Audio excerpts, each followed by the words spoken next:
राधा स्वामी। राधा स्वामी दयाल की दया, राधा स्वामी सहाय, राधा स्वामी। बच्चों रे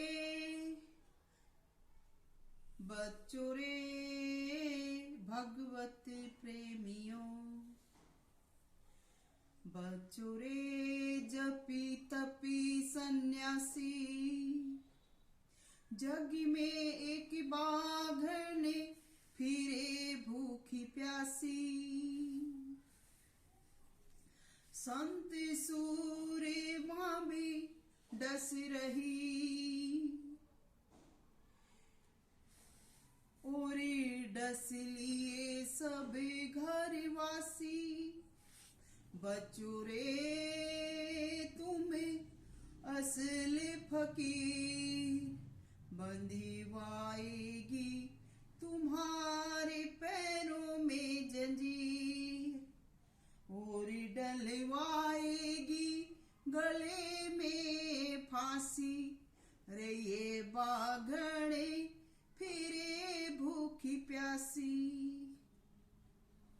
तो प्रेमियों, आज संसार में चेल्ली अड़सेट्टी और चेले गेलों की कमी नहीं है, मगर जो संत साधु और फकीर मालिक दीदार के भूखे हैं, जिनको मालिक की तड़प है, जिन्हों को सच्चे मालिक दीदार की चाहना है, उन्हें इनकी चालों से बचना चाहिए।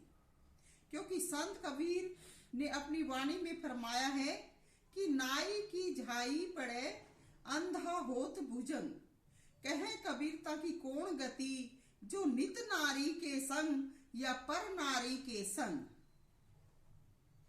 तो नित नारी या कामनियों में जो फंसे रहते हैं, वो संत फकीर नहीं है, वो अधोगीर हैं, वो रास्ते में भटकते फिरते हैं। तो ऐसों का संग छोड़ देना चाहिए। संत मोजी प्रभु का, नारी कामनियों का ना। संत का बहन प्रभु, संत का माँ प्रभु, संत का पिता प्रभु, संत का भाई प्रभु, संत का दाता प्रभु। संत का जगत में सिर्फ धर्म का नाता, इससे बढ़ के जो नाता बरते वो संत नहीं, 84 का खाजा। संत तो जीवों को पार उतारने का बेड़ा लेके आता है, और वो तो अपनी घर गृहस्थी में समय के अनुसार जरूरत के मातर हर चीज को बरतता है या बरतवाता है। 70-80 की उम्र में जो नारी का नित संग बरतता है, वो संत नहीं है। जो दरबार में रहता है और नारियों का संग करता है, समझो धोखेबाज है। जो गृहस्थी में रहता है, अपना सही तरीका अपना कर सभी नियमों को पूरा करता है, पर नारी का कभी संग नहीं करता, चाहे माँ है, बहन है या बेटी है। सिर्फ जरूरत मात्र बरतना संत का स्वभाव है। नाजायज हंसी मजाक, नाजायज संग न तो दुनियावी माता पिता के लिए अच्छा है, इससे भी संतान को और दूसरे रिश्ते नातों को नाजायज छूट मिलती है। और न संत को तो हमेशा ही हर चीज से बचना होता है। जो दुनियावी रिश्ते नाते बनाकर पर नारियों को बहन बनाकर रखता है, वो संत नहीं, वो दिल का जाल बनाकर फंसाता है, वो ठग है। जो हमारी समझ में नहीं आता, यही बात नारी जाति के लिए है, जो अपने पति को साथ रखती हैं पर दिल में गलत होती हैं। ऐसी नारियों को धिक्कार है। ऐसी ठगनियों से बचना चाहिए। जो अपने घर में रहकर अपने पति की सेवा नहीं कर सकती, वो आश्रमों में रहकर अपने पति की क्या सेवा करेगी। आश्रमों में तो जो 60-70 की उम्र के बाद जो सन्यास ले लेते हैं, पति पत्नी जिनकी घर से सब जिम्मेवारी फारिग हो जाती हैं, वो लोग बड़े बूढ़े होते हैं, उनके स्वभाव में चंचलता नहीं होती, और वो दुनियादारों को संदेश देने के लिए वहां रहते हैं, समझाने बुझाने के लिए, शांति देने के लिए।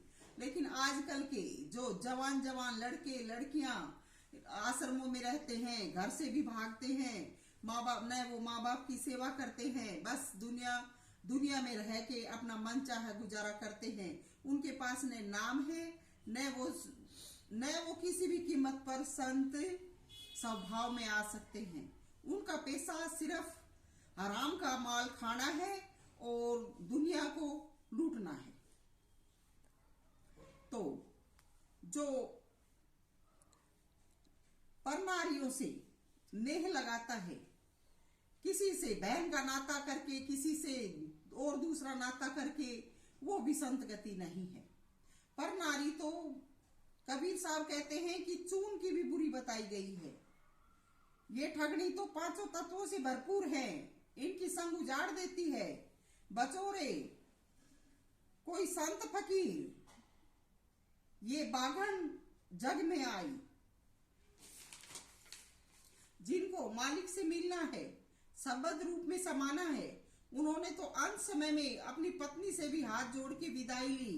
ये कौन से संत हैं जो हर वक्त नारियों की बाहों में, नारियों की आंखों में झूलते हैं और झुलाते हैं? इनका अंत बहुत बुरा है। भगवत प्रेमियों को इनसे बचना चाहिए। भगवत प्रेमी इनसे बचो और दूसरों को भी बचाओ। संत ताराचंद तो ऐसी नारियों को रंडी कहता था। संत ताराचंद ने तो एक नारी सदा जती, एक पुरुष सदा बरती का सत्संग दिया था। ये कौन गुरु हैं आजकल जो 24 घंटे चेली बना बनाकर औरतों को गले में रखते हैं? वक्त घड़ी में इनके हालात देख लो। आगा पीछा क्या आगा आएगा इनका।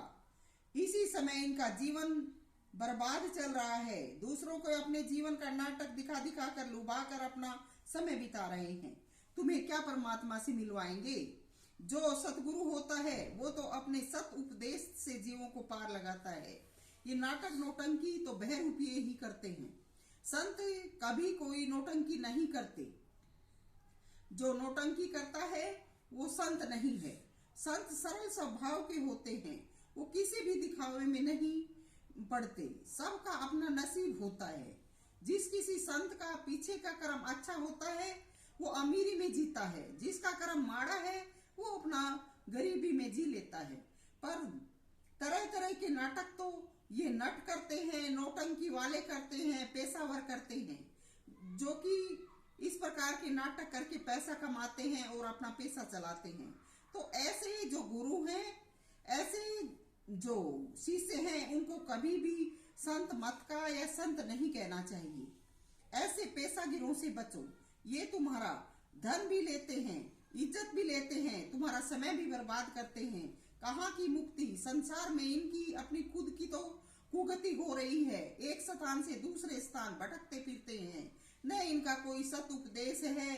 जहां जिनको इकट्ठा करते हैं उनको भी ऐसी ही बुरी आदतों में फंसा देते हैं। न तो ये अपना घर ही अच्छी तरह से चलाते हैं और न ये उन आश्रमों में जाके भगवान के सच्चे भगत बनते हैं। तो ऐसे जो भी गुरु हैं या शिष्य हैं जो ऐसे ऐसे उपदेश कर रहे हैं या अपना जाल फैला रहे हैं, उनसे बचो। ये आज का उपदेश है सभी के लिए। इन सब की तो कुगति है। तो जो ये उपदेश सुनते हैं वो सब हम बचें और दूसरों को भी बचाएं। सविता मोजाधीन, राधा स्वामी।